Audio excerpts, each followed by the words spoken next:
नमस्ते सबजनालाई। अहिलेको जमानामा कुनै पनि भाषालाई ट्रान्सलेट गर्न कुनै पनि एपको जरुरी छैन।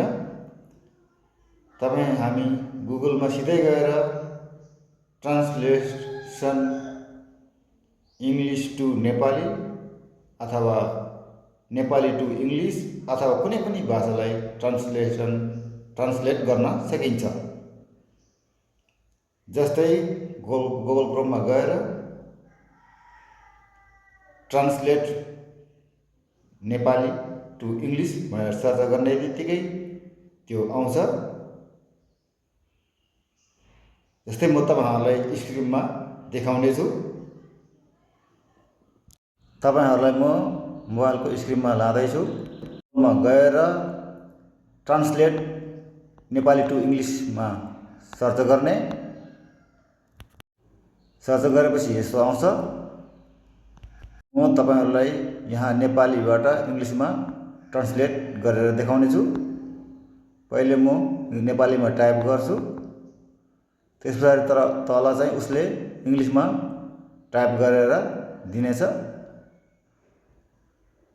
त्यसलाई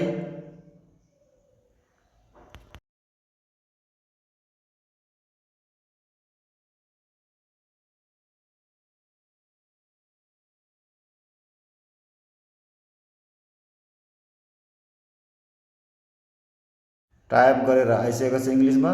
त्यसलाई हामी कपी गरेर जहाँ पनि पेस्ट गर्न मिल्छ। अब म फेरि तपाईहरुलाई इङ्ग्लिसबाट नेपालीमा ट्रान्सलेट गरेर देखाउने छु। सबभन्दा पहिले हामीले भाषालाई छान्नुपर्ने हुन्छ, इङ्ग्लिस टु नेपाली भनेर। अनि त्यसमा इङ्ग्लिसमा लेख्ने, अनि पछि उसले नेपालीमा लेखेर दिन्छ।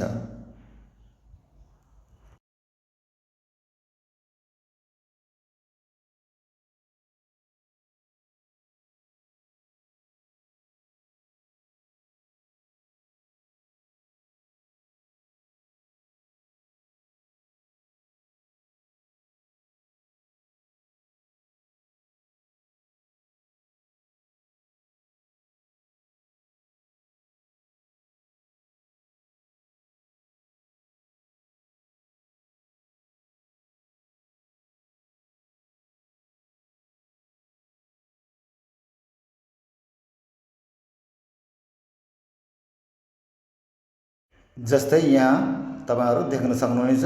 म इङ्ग्लिसमा लेखेर दिन्छु र उसले नेपालीमा उल्था गरेर दिन्छ। हामीले कुनै पनि ठाउँमा यसलाई कपी गरेर पेस्ट गर्न सकिनेछ।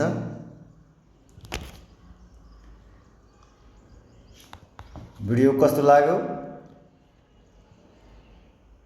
लाइक, शेयर, कमेन्ट गर्नुहोला। र मेरो च्यानललाई सब्स्क्राइब गर्नुभएको छैन भने सब्स्क्राइब पनि गरिदिनु होला। यस्तै काम लाग्ने भिडियोहरू म बेला बेलामा ल्याउने गर्छु। भिडियो पुरा हेरिदिनु होला। धन्यवाद।